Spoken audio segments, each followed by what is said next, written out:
반갑습니다. 주식탐구생활 전재인입니다. 이번 시간에는 삼성전자 어닝 쇼크에 대해서 한번 살펴보는 시간을 갖도록 하겠습니다.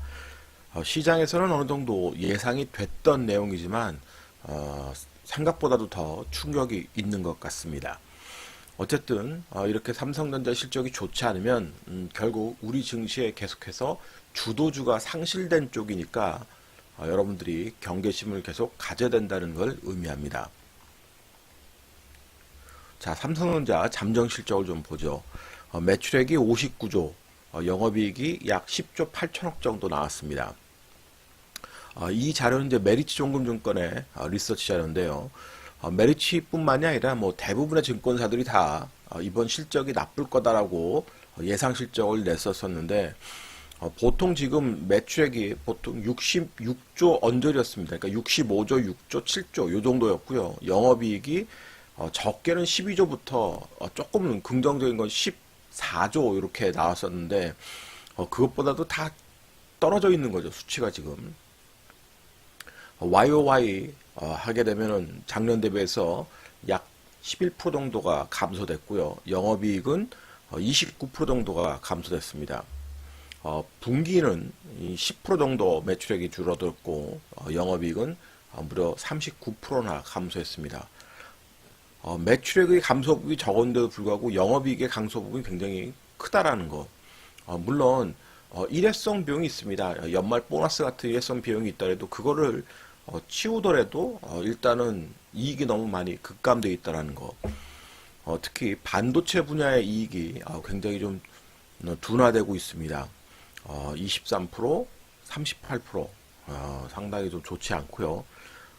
디스플레이 쪽도 여전히 좀 좋지 않습니다만 무선 쪽이 좀 더 좋지 않은 상황입니다. 아무래도 이제 IM 분야 쪽 이쪽이 마이너스 56% 지금 메리츠 증권하고의 그런 괴리차를 보여주고 있고 실질적으로 이제 QOQ나 YOY 보면 63%, 59% 이렇게 좋지 않습니다. 그만큼 감소됐다는 거니까요. 근데 문제는 이렇게 감소돼도 바로 또 1분기에 턴어라운드가 된다 그러면 상관이 없는데 별로 그렇게 가망성이 없어 보인다는 겁니다. 글로벌 스마트폰 추이를 보면요. 2014년에 12억 8,300만 대를 찍었는데 2017년에는 15억 800만 대까지 지속적으로 상승을 했습니다. 그런데 2018년 작년에는 14억 4천만 대를 지금 추정하고 있어요. 그러니까 확 꺾어버린 거죠. 그러니까 2016년보다도 오히려 더 나쁠 거로 지금 시장이 예상을 하고 있는 겁니다. 거의 지금 2015년 수준까지 떨어질 거다라고 보고 있기 때문에 상당히 큰 충격인 거죠, 시장에는. 그래서 이제 애플도 주가가 많이 빠지게 된 거고 삼성 주가도 계속 약세를 볼 수밖에 없었습니다. 근데 이제 삼성 같은 경우는 한쪽에 또 포트폴리오가 좋았던 게 있죠. 역시 반도체인데 이 반도체마저도 호황기가 이제 저물었다라는 소식이 계속 나왔었습니다. 작년도 12월 달에 나온 연합뉴스의 이제 내용을 좀 살펴보면 전 세계 반도체 설비 투자가 역성장한다. 특히 한국 같은 경우는 35% 정도 감소될 전망이라고 그랬습니다. 글로벌 전망치도 7% 증가 쪽에서 2019년 8% 감소로 대폭 하향 조정이 된 시기가 바로 작년도 12월 이런 얘기가 나왔던 거예요. 그러니까 그만큼 시장이 좋지 않다라는 거. 그리고 가격 추이가 또 이미 말해주고 있었습니다. 이 D램 가격 추이를 한번 보시게 되면 PC D램 쪽도 2018년 초에 정점을 찍고 지속적으로 우하향하는 모습들. DDR4, DDR3도 그랬고요. DDR4 쪽도 보게 되면 지속적으로 우하향합니다. 결국 이 D램 가격의 하락, 뭐 서버 D램도 마찬가지고 낸드 쪽 가격도 마찬가지로 지금 우하향하는 그런 모습들이 계속 나오고 있기 때문에 이런 것들이 시장에 이제 부담을 계속 안게 된다는 소리입니다. 결국 이것은 주가에 고스란히 반영이 되는 거죠. 자, 삼성전자 주가가 올해 들어서 계속 안 좋았습니다. 많이 올랐다라는 이유도 있지만, 자, 보시다시피 2016년에 완전히 쌍바닥을 만들어 놓고 지속적으로 상승을 했습니다. 당연히 조정이 나와야 되죠. 자, 그런데 조정하는데 제일 좋지 않은 모습 중에 하나가 헤드앤숄더를 만드는 거잖아요.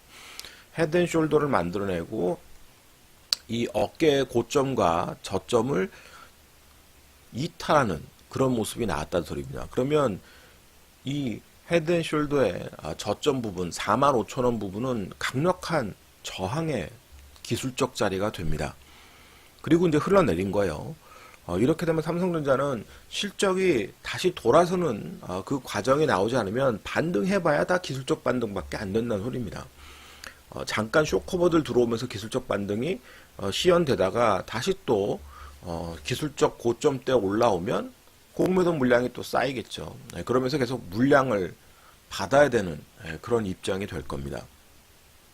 특히 이제 올해 같은 경우 중국 본토 종목군들이 이 MSCI 지수에 또 추가 편입이 될 텐데요. 그렇게 되면 삼성전자의 비중도 낮출 수가 있습니다. 패시브 자금이 삼성전자를 계속 이탈할 가능성도 얼마든지 있고요. 뭐 사우디 관련된 그런 소식들도 있기 때문에 삼성전자의 외국인 수급이 강하게 붙을 수 있는 모멘텀이 약하다는 소리입니다.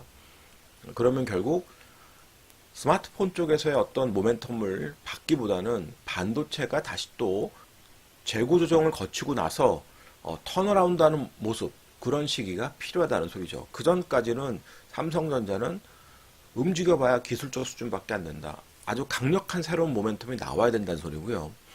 시장에서는 뭐 폴더블 폰 뭐 이런 얘기도 나옵니다만 그 팔려봐야 얼마나 팔리겠어요. 수율 문제도 있고 중요한 것은 삼성전자 지금 이번 상승을 이끈 강력한 호재는 반도체였고 그 반도체 호황이 다시 재사이클에 진입하는 그때까지는 삼성전자는 여러분들이 관망을 하는 게 좋은 거고, 굳이 매매를 하실 분도 있다면 아주 기대 수익률을 작게 갖고 와서 그때그때 쇼커버 들어올 때만 매매를 한다. 그러나 그렇게 해서 매매를 피곤하게 하느니 테마주 매매를 하는 게 훨씬 더 나은 거죠.